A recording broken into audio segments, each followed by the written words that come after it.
Go ahead and get recorded, get started. All right, thank you for joining. All right, thanks for that. Thank you for joining this discussion.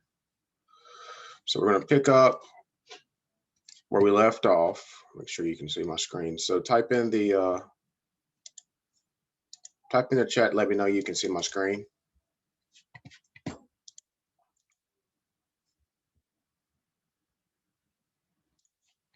you see my screen?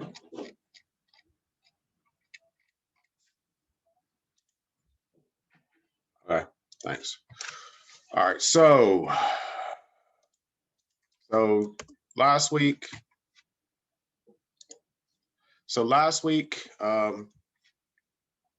we left off at metrics. So this week we're going to pick back up and we're going to talk about supply relationships, wrap up last week, and then we'll go into this week's discussion. So in terms of supply relationships, we have what we refer to as performance management. And although these metrics are typically discussed internally, it's also important to discuss them externally as well with your business partners in terms of continuous improvement, finding better ways to perform activities, to visualize, to see transactions, to increase transparency throughout supply chains. When we talk about lean, which we'll talk about next week, we want to reduce waste throughout our supply chains. Six Sigma will reduce variation within a supply chain. So next week we're going to talk a lot about lean and Six Sigma. But to give you an introduction, the objective of lean is to reduce waste, and the objective of variation is to reduce, or the objective of Six Sigma is to reduce variation. And then finally, total quality management is where total quality management is not just a responsibility of the quality department. It's the responsibility of all departments within the organizations. It's the responsibility of everyone within your supply chain network, including customers and vendors. Okay. Whenever we talk about supplier relationships, there's three primary relationships, being transactional relationships, collaborative, and strategic. So if we look at transactional relationships, those are suppliers that provide us with low value products like screws and maintenance, repair, and operating materials and things like that. So if I have a screw supplier, yes, a screw supplier is very important, for my manufacturing operation, but I'm typically not going to have a long-term relationship with that supplier. I just know when I'm below the reorder point for my screws, so let's just say that my reorder point for a screw, and I don't do it down to the screw level, I do it based on weight. So once my reorder point for my pallet of screws falls below 5,000 pounds, let's say, that's going to be my trigger that I need to order more screws from that supplier. I just simply place that PO, and then my screws show up based on the lead time. We don't have a collaborative partnerships. We don't have long-term negotiations. It's just a transactional type relationship. Okay. Next, you have a collaborative supplier relationship. So with a collaborative supplier relationship, that's where you all collaborate on long-term contracts. You work together on research and development. The collaborative supplier relationships done in our aerospace and defense industry. So when the federal government contracts with Boeing, or with not Boeing but Lockheed Martin and others, they actually work with those providers that won the contracts on developing jets and things like that. So that is a collaborative relationship where both business partners benefit. Both business partners would realize the ramifications if something were to go awry with that project. So collaborative relationship, you also have what we refer to as cost sharing. So if you wanted to develop a large scale project, a multi-million-dollar project, You could do what we refer to as cost sharing, where you share the cost, you share the risk. That's done a lot with these this collaborative supplier relationship model. And then finally, you have the strategic supplier relationship. So with the strategic supplier relationship, you depend upon each other for the success of the project. So this is done a lot with startups, where they will partner with a supplier, where you all will work together. So you depend on that supplier for infrastructure, for cloud services and things like that. So for example, if you have a multi-billion-dollar organization that is moving all of their services to the cloud, if you have a service-based organization that's moving services to the cloud, you would have them partner with Amazon Web Services. You would have them partner with Google Cloud to develop a strategic supplier relationship. So you would have to work with Amazon Web Services to say, okay, as we scale, as we expand to other parts of the world, such as Africa, who have limited connectivity, how is Google going to support that? How is Amazon Web Services going to support that? So it's a win-win relationship, but the agreement and the implementation of both parties depend upon each other. Any questions on that?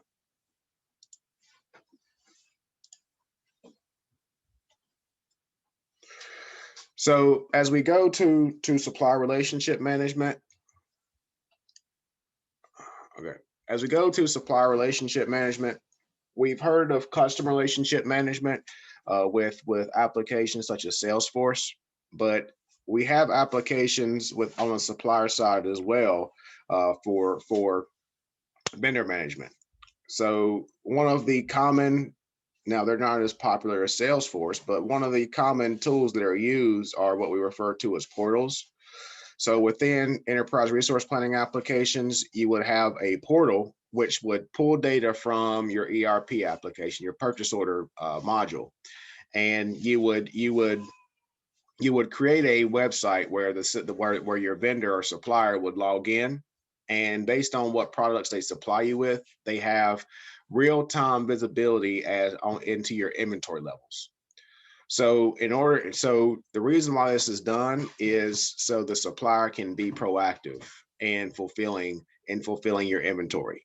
Now there's other models such as vendor managed inventory. So the vendor managed inventory example in some cases, so if you've heard of the company called Fastenal, so Fastenal does a lot of vendor managed inventory within the manufacturing industry.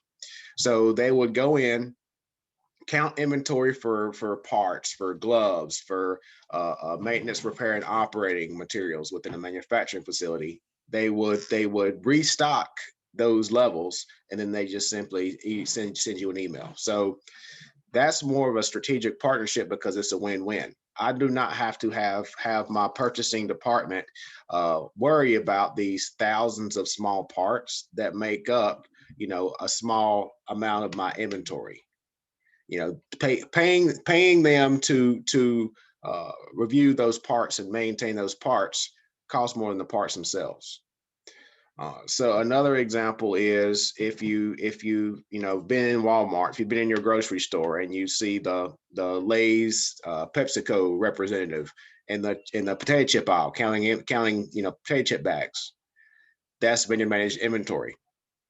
So Walmart and grocery stores have contracted with PepsiCo to ensure that their inventory levels are at the maximum inventory level, so they do not have to worry about those products. So whether it's Lay's, whether it's Gatorade, whether it's the Pepsi products, So if you look at your local grocery store, that doesn't look like a lot, but think about if you had to manage all the Walmarts in the U.S. If the people within Target had to manage all the Targets within the U.S. So that can be a very large task to take on, and that's why vendor managed inventory is very, very, very beneficial. Last week we talked about metrics from a supplier perspective and a supplier scorecard. We have with the supplier scorecard, you would have metrics such as on-time delivery. You would have metrics such as defects. You would have metrics such as damaged product in transit. And once you input that data into your enterprise resource planning system, then that information is fed into my supplier scorecard. Now, the supplier scorecard is another thing that's going to be on the vendor relationship management portal.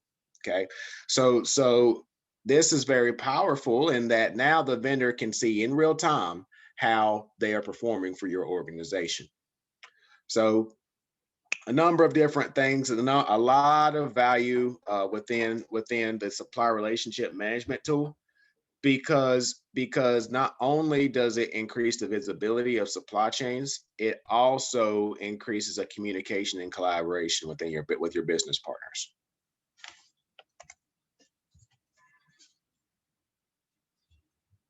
Any questions on supplier relationships?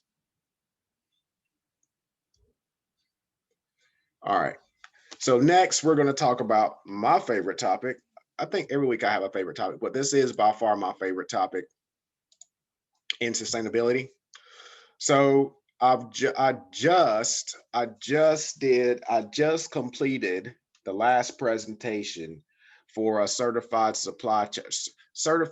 sustainable supply chain professional certification. It's the first issued by an accredited agency for the International Supply Chain Education Alliance, where I serve on the International Standards Board. So in the whole concept of sustainability is very important. The concept of sustainability has gained awareness within the industry, and we had a lot of interest for that supply chain sustainability certification. So under the umbrella of sustainability, you have something we refer to as corporate social responsibility. I have created a number of graduate corporate social responsibility courses for institutions such as Georgetown, Rasmussen University, and Davenport University. And whenever we talk about corporate social responsibility, I have since made the argument that we should remove the term corporate. I always say that we have to remove the corporate out of corporate social responsibility, because it's everyone's responsibility. You've probably heard me say that a few times. So what I found in developing these classes and teaching these classes and delivering these classes is that the students, these graduate students, are thinking that it's going to take the billion-dollar Fortune 100 companies to make a difference, but in actuality, it's going to take these small millions of organizations around the world to make a difference. When we look at these large enterprises, they make up less than 1% of all companies in the United States. So small and medium enterprises make up 99.3% of the U.S. Organizations. And the definition of a small and medium enterprise is an organization with less than 500 employees. Right. So most of the companies that you see, although you don't hear anything about them because you hear about the Apples, you hear about the Googles, you hear about the Unilevers with tens of thousands of employees. But the large majority, 99% of the organizations are small and medium enterprises. So whenever they see the term corporate social responsibility, oh, that doesn't include me. Right. So that's why I make the case that we should remove the corporate out of corporate social responsibility. But under this whole this sustainability umbrella, corporate social responsibility is grounded in three tenets. They're also referred to as a triple bottom line, and they stand for people, planet, and profit. The three P's. You'll also see it as societal. You'll see it as environmental, and you'll see it as economic. So you'll see three different flavors, but essentially they're one and the same. So we want to look at how we can make a positive impact from a societal perspective, from a people perspective. How do we provide equitable opportunities for everyone, right? And you've heard of diversity and inclusion, especially last year. But that diversity and inclusion, gender equality, all of that falls under that people aspect of the triple bottom line and corporate social response and corporate social responsibility, the industry term, right? Now you also have the planet portion, the environmental portion, and we've also heard a lot about that with the Biden administration coming in, where Biden has pledged, President Biden not only re-entered the Paris Common Agreement last 2 weeks ago, but he has also pledged to contribute trillions of dollars to clean energy initiatives over the next 5 years in the United States. So there are a number of initiatives that have been going on within this term sustainability, that we hear every single day. And it's very important to note, and I can't stress this enough, that it's everyone's responsibility, and everyone can start making their own contribution. The only way the only way that we reach true sustainability is if we all are in it together. It's not going to be for the organizations. It's even not going to be for the small and medium enterprises. It needs to be coming from the actual citizens of the United States and outside the United States, right? And that's another thing that I found in speaking at these conferences is that I had blinders on. I had my US blinders on to assume that the problems in the US are worldwide. They're not. The problems we have in the US is very minimal, very small as compared to other parts of the world. Whenever I talk about, so in that conference today, the conference was on sustainability. And I said that the US is horribly lacking in terms of sustainable practices. They are horribly lacking in terms of recycling infrastructure, because we're almost on the bottom of the list as compared to other parts of the world. If you look at Germany, Germany's one of the top leaders in sustainability. Norway's one of the leaders in sustainability. There's a number of countries within the European Union that have paved the way for what a sustainable country should look like.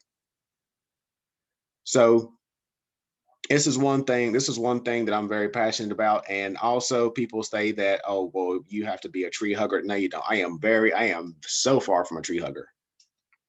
But I see the benefits to this. And if we don't do it, you're going to see some very bad ramifications. And I also state that this pandemic was due to sustainability, due to us failing sustainability, us failing Mother Nature.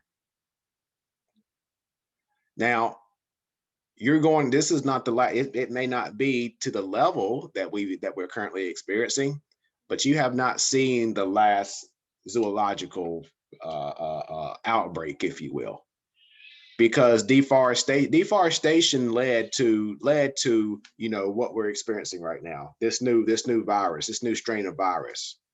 And as the polar ice caps continue to melt, we're going to be exposed to new diseases that have been locked in the ice for tens of thousands of years. We don't have a cure for it. So that's one thing where we have to keep them locked, and make a change in terms of climate change, because climate change is real. And some people argue that. Some people argue that the pandemic isn't real. That's your opinion. I did a podcast with an individual who said it wasn't real. I just listened to his position. Everyone has a right to an opinion. But I would also say that, regardless of your opinion, we have people out here, including myself, that are looking to make a change and looking to reverse not, you can't reverse it, but to make a difference in terms of climate change. All right. Any questions, any statements on that? My daughter just woke up. I think she's trying to fight sleep. No, I'm not sure. I'm not quite sure which one it is. So whenever we look at sustainability from a supply chain perspective, we want to put sustainability at the core. Okay. We also want to well, we say comply with regulatory directives. There's not many regulatory directives out there. There's far from enough regulatory directives out there. I think we're going to see more emerge in the next 4 years. I hope there's going to be more to emerge in the next 4 years. And then when I say make voluntary sustainability commitments, that's why I say that, you know, it's not the responsibility of organizations. Every single person has to participate. And a lot of people ask me, okay, where do I start? Remove the plastic from your house. You know, because there was a study that came out just 2 weeks ago where I forgot what hospital it was, what research facility it was, but they found. Let me see here. Who's got to get muted?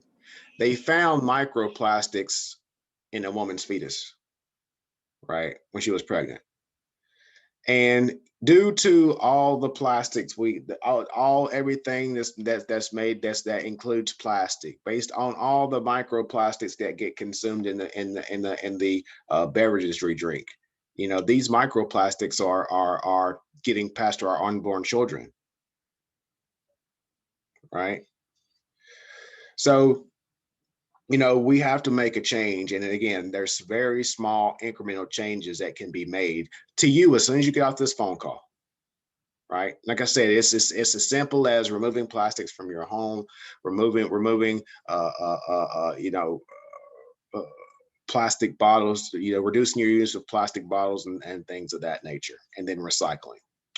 Now, in terms of recycling, you know, there's a small percentage of products that are actually recycled because we don't have the infrastructure in the U.S. But you know, and then people say, okay, what's the point? You got to start somewhere. I think the U.S. is making strides to build that infrastructure from a recycling perspective. So just keep, you know, if you are a recycler, if you live in New York State, you know, where it's mandated, but you have to recycle, please keep doing it. All right, we have to keep as much material out of the landfill as possible. Also, you want to employ guidance from frameworks and standards. So there are a number of frameworks and standards that have come in. Now, again, I'm like Debbie Downer on these topics, but because I've worked in the industry, I have experienced how these organizations work, in that they primarily are focused on profitability. Um, but but we have to start again. We have to start somewhere. So we have frameworks, we have standards, but they're only guidance. They're not mandated. They are not audited. I hope to work with individuals to get there where we mandate and audit these standards and frameworks. But we have to start with these frameworks and identify any kind of gaps and make adjustments to those gaps. Also, we want to self-report sustainability practices, so voluntary sustainability reporting. The sustainability reporting is voluntary in the U.S. Within countries such as China, India, and Indonesia, is mandatory. But again, going back to the frameworks and standards, they're only frameworks. They're not being audited. They're not being confirmed that these organizations are doing these things. So that's why I argue. That's why I argue with these standards. Yes, you're starting with something, but I can write a sustainability report right now as we speak, and nobody knows whether it's true or untrue. So that's the future. That's where we have to go. Where we have to get these sustainability reports certified by an unbiased third party. And also, we want to collaborate with industry associations such as the International Supply Chain Education Alliance, where again we created a sustainable supply chain professional certification. Next step is we're going to create a sustainable supply chain auditor. So, you know, that's some of the things. Yes, that's a tall order. Yes, there's a lot of bullets on this slide, but you know, we have to start somewhere, and we have to achieve these plans and practices.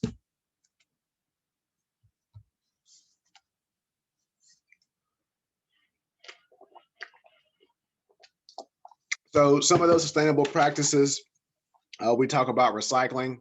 wood, paper, metal. Uh, Paper, I think only 66% of all cardboard in the US is recycled.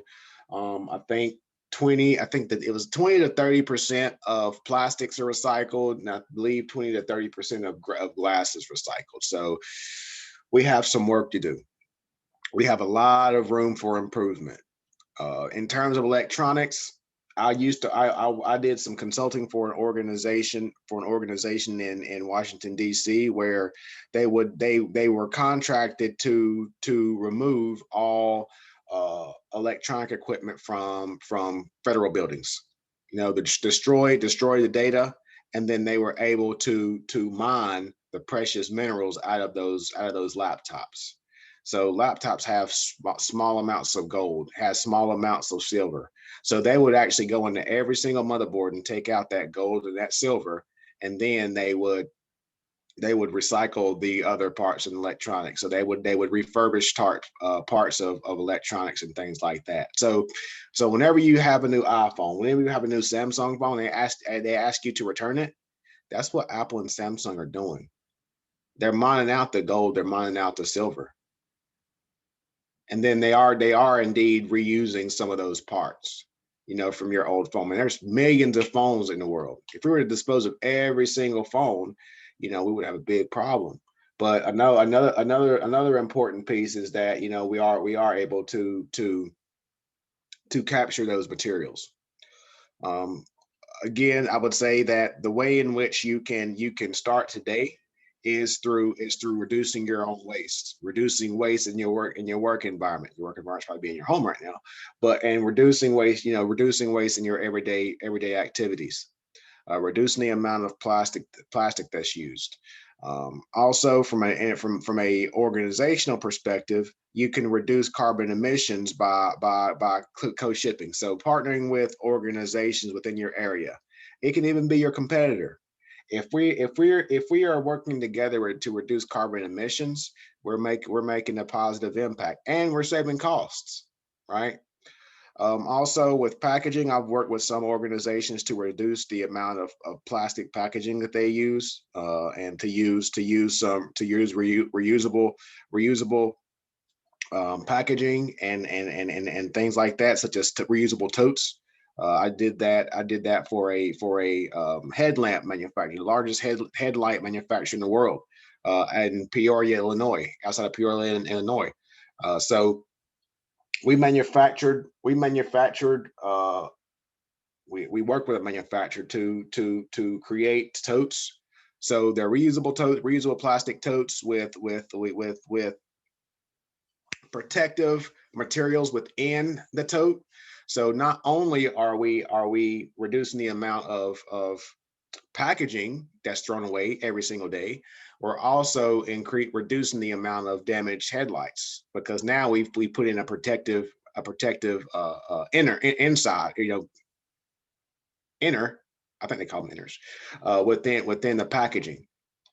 And then again, reduce emissions. I'm doing a lot of working with a lot of organizations to do their emissions tracking within their truck fleets, and to reduce their carbon footprint. So again, we always ask ourselves, do sustainable practices help? Absolutely. I mean, but there's the issue is there's not that many reports out there that validate that. So that's why some people are saying that, it's a conspiracy and things like that. But climate change is real. And again, I think I am very excited to see what's going to come out of the new leadership within the United States. So another question I'll often receive is, how do we measure sustainability? And there's a number of different approaches to use. We can track and trace our materials from birth to birth. Yes, I said that correctly, birth to birth. That is a concept referred to as cradle to cradle. So that is that circularity that you may have heard. Circularity, circular supply chains, a circular economy. Where we are manufacture, we are designed for manufacturing, designed for reuse, designed for reassembly, designed for disassembly, so that we're manufacturing this product for it to stay within our circular network forever, right? Well, now traditionally we have a cradle to grave, mindset where, we manufacture it, use it, throw it away, throw it in landfill, right? Life cycle assessment. That's the traditional thinking from a product perspective. But we have enough. We have, well, very few companies are rethinking it, but I think that they're paving the way. They're paving the way. They're creating the blueprint for a shift in how we design products. So those initiatives are being currently being measured at this given point in time. We also have end of life programs. So again, going back to that cradle to cradle assessment of, okay, once this product has reached end of life, how do we get it back? How do we get it back to our facilities? And then two, once we have refurbished that product, or once we have brought it back to life, if you will, how do we get it back into the field? And then finally, you have a number of different things such as recycling, how we're measuring the percentage of materials that are recycle grade materials actually recycled. So there are certain plastics that can't be recycled. And although a number of people still throw those plastics in the plastic recyclable bin, they end up in the landfill, right? So we have to do better as a country. Regulators have to do better on how do we build the infrastructure to be able to recycle all materials. So that's the things we're talking about. That's the things we're discussing in the industry, and then we're also trying to reduce the carbon footprint from a route management perspective. So if we look at how does the future look from a sustainable supply chain perspective, you're going to have increased efficiencies. You are going to have a reduced carbon footprint, carbon neutral, carbon negative footprint. You're going to have better environments. You're going to have a slowing of the climate change in which we're experiencing right now. So there are only positives in the future, but the only way we're going to get there is with everyone. It's not just the responsibility of these corporations. It's not the responsibility of the government. It's not the responsibility of small and medium enterprises. It takes every single person. Okay. So any questions on that? I went a little over on that one.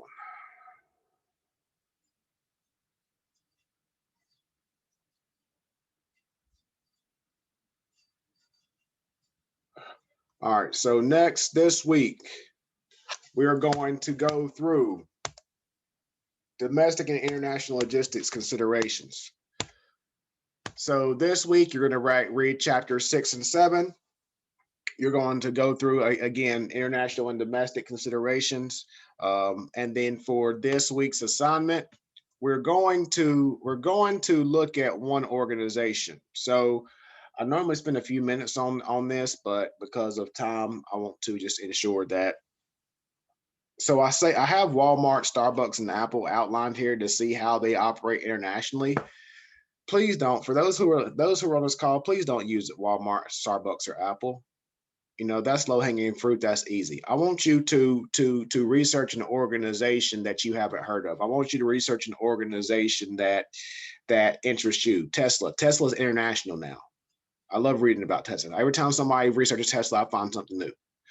But I do know that they're building a facility in Germany. I do know that their facility in China was built during the pandemic. I do know that they're building a Cybertruck facility in Texas, right? So if you just take that example, you would perform some research and you would say, how does Tesla manufacture and distribute their vehicles? How do they distribute their vehicles to their Tesla retail stores? I can't go to a regular used car lot and pick up a Tesla. I have to go to a Tesla dealership, right? Well, new Tesla. I think some luxury car dealerships have been able to get used Teslas, but what is the steps for Tesla to produce a car to ship? Now, again, Tesla is a very good example because they have a make to stock strategy for some vehicles, and then they have a make to order strategy for some vehicles, right? Model 3s, they have a make to stock strategy. So they just make a bunch of Model 3s. With the Roadster, it's a make to stock strategy where they wait for that order to come in before they actually build the Roadster. So Tesla's an excellent example of where an organization has different models based on the products that they manufacture. And then also, you have to assess what's the advantages and disadvantages of international operations. Now, the advantages is you can save on cost. The disadvantages is what we experienced last year, where situations such as the pandemic can shut down my source. Given that we had a heavy reliance on China, even the U.S. was shut down in February because we couldn't get product because we had such a heavy reliance on China, right? And whenever COVID began to spread in the U.S. shut down. Now our U.S. manufacturers are struggling. So it was essentially a domino effect. I don't even know what it would be called because our resources were shut down in February. So then, because we couldn't get resources from China, we moved our supplier base to the U.S. In March and April, our supplier base in the U.S. was shut down, but China was open back up. So now we had organizations scrambling to get their other suppliers they just stopped using because the U.S. is shut down. And now that China is able to produce product, now ports are backed up, and there's been ships at ports, even off of Miami. Singapore is an absolute mess. That they've been a few miles off from the port since March of last year with product. So that's some of the things that you would have to, and that's some of the things you don't hear about in the news. So dig. This is a very good week because we're bringing in events that are happening as we speak, right? And this domestic and international discussion is one that has been going on for close to a year now. So some of the additional considerations that I would have you to review would be, what does their distribution center network look like? Amazon would be a good one as well. I didn't put Amazon on that list. Amazon would be a good one. What does their distribution network look like? What does their warehouses look like? What about their third-party logistics facilities? What about how many manufacturing facilities do they have? I had a call with an organization that you all know. You probably have products in your house right now. They're trying to be carbon negative by 2030. And they said they have 64 facilities, 64 facilities around the world, only 20 are in the US. Right.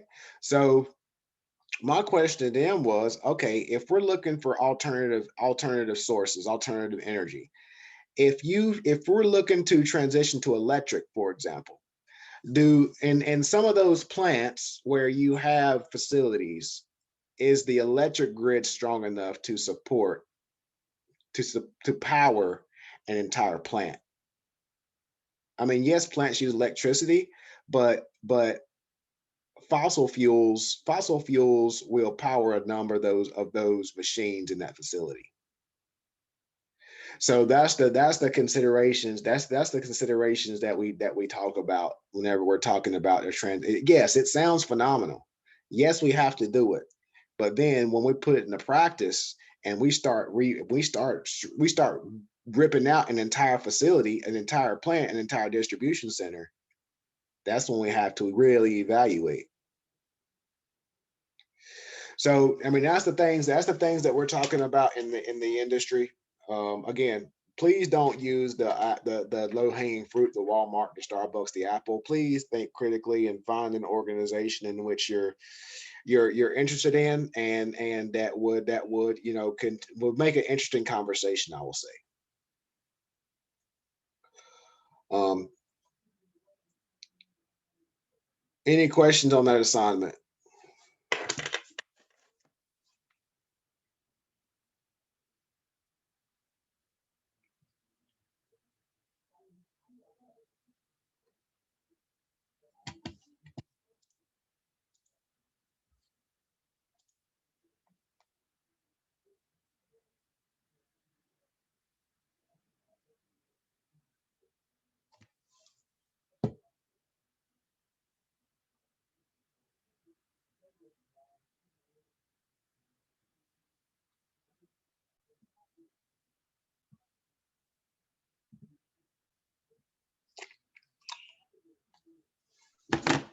All right, so now we're going to talk about global logistics and supply chain.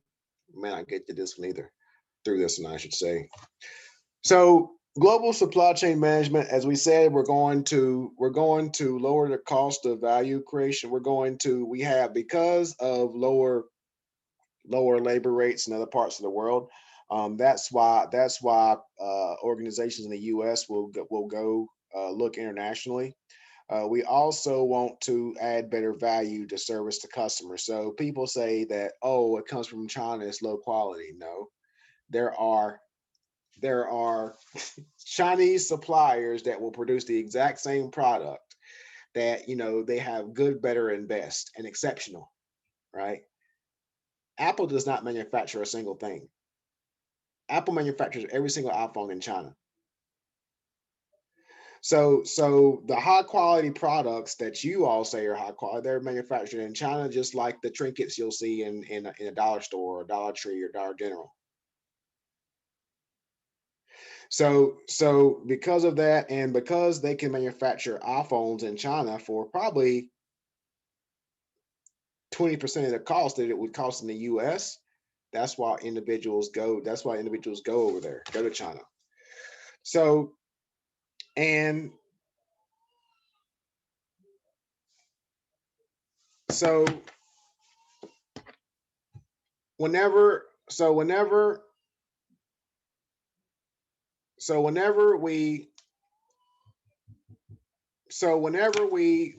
look at the technologies that we have, we see that coordination and integration are very important. We see that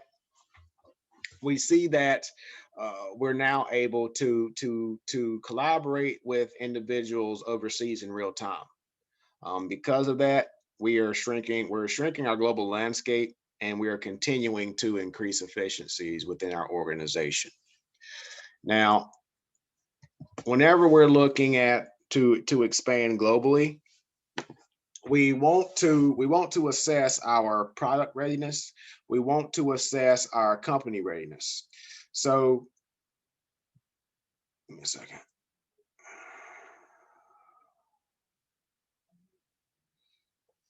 So, from the product or company readiness, we want to look at our products, and we want to say, based on how we rolled out our product in the US, will we get the same acceptance in other parts of the world? For example, McDonald's could not take their approach, their product line, their product mix to India. They would not sell a single burger. So you have to review the readiness of your product, and the way in which you do that is to work with individuals within that country, or work with individuals that have experience with that particular region.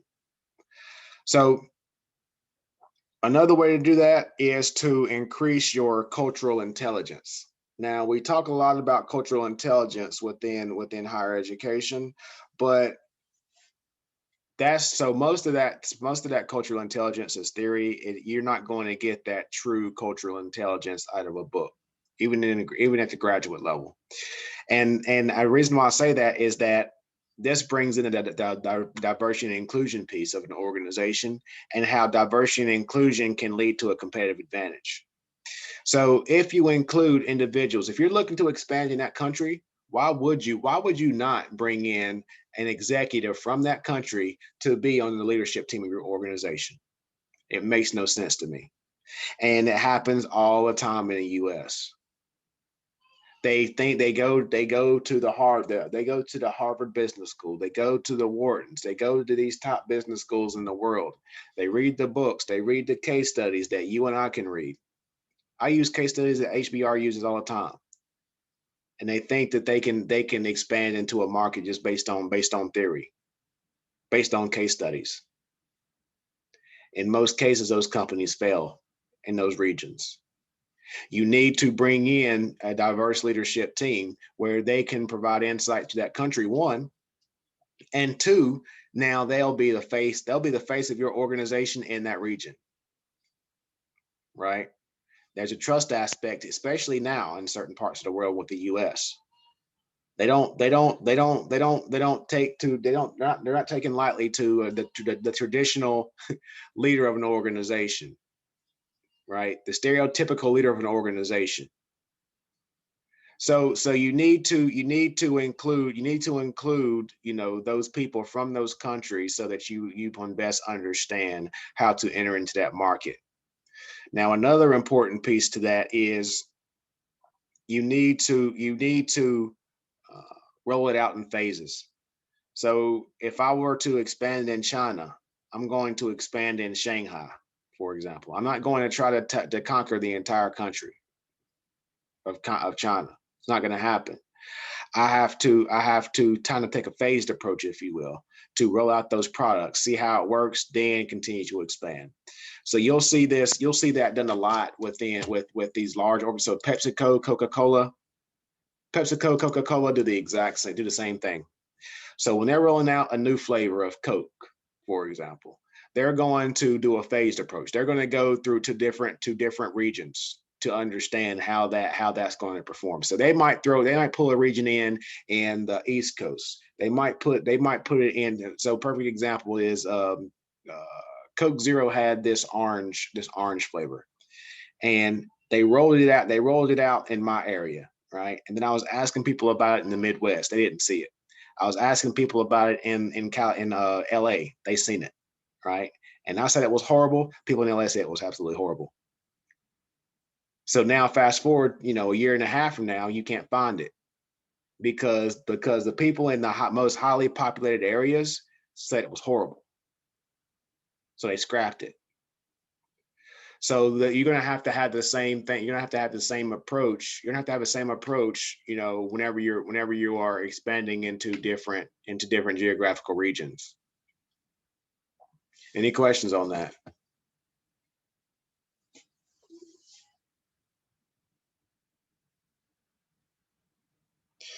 So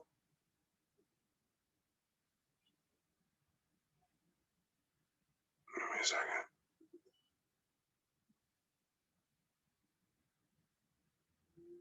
All right. So you have different expansion strategies. This will be the last slide we go through. We have different because I have a bunch of slides left. We have different expansion strategies. One of those strategies being the basic model. So that's the basic strategy that you see where you're going to just import and export goods, or you're going to license those goods. We see that a lot with U.S. companies expanding into other geographical regions. You then have a global strategy where you're going to focus on standardized products. Now, I would say the perfect example of this global strategy is Apple. So regardless of if an iPhone is sent to Asia, is sent to Australia, is sent to China, is sent to the US, is sent to Mexico, it's the same exact phone. Software, same exact software. But based on what language you select when you turn the phone on, that's how you operate it. same hardware, same software. It's standardized, the packaging standardized because you have all the languages. It's brilliant. So that's kind of that global strategy where you're making one product one time. I mean, you've seen some organizations where you'll have a product and they have packaging for English, they have packaging for Chinese, they have all this different packaging. That costs money. That costs money. And you have all of this different functionality and things like that that costs money. So if you have that global strategy, whenever you're designing a product, that's your competitive advantage right there because you're reducing costs on every single product you manufacture.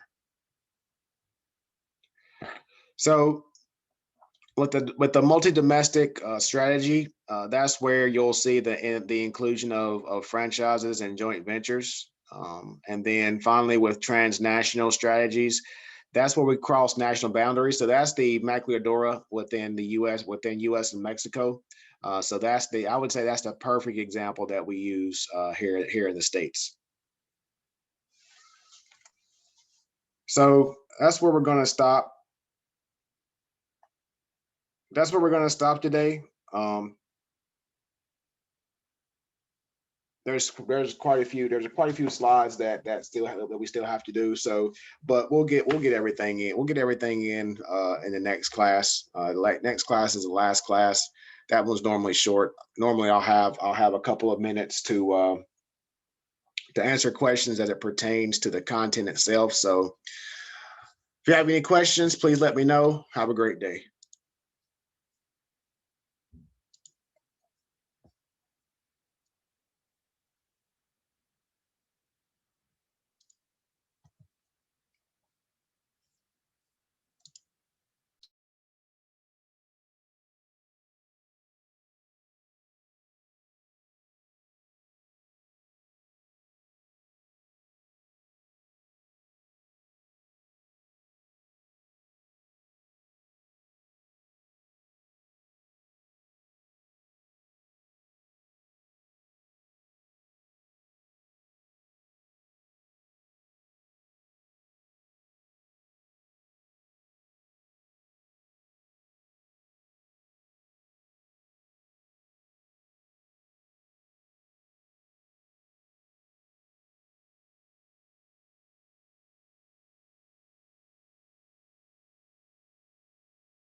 the big dumpster in the far corner of the loading?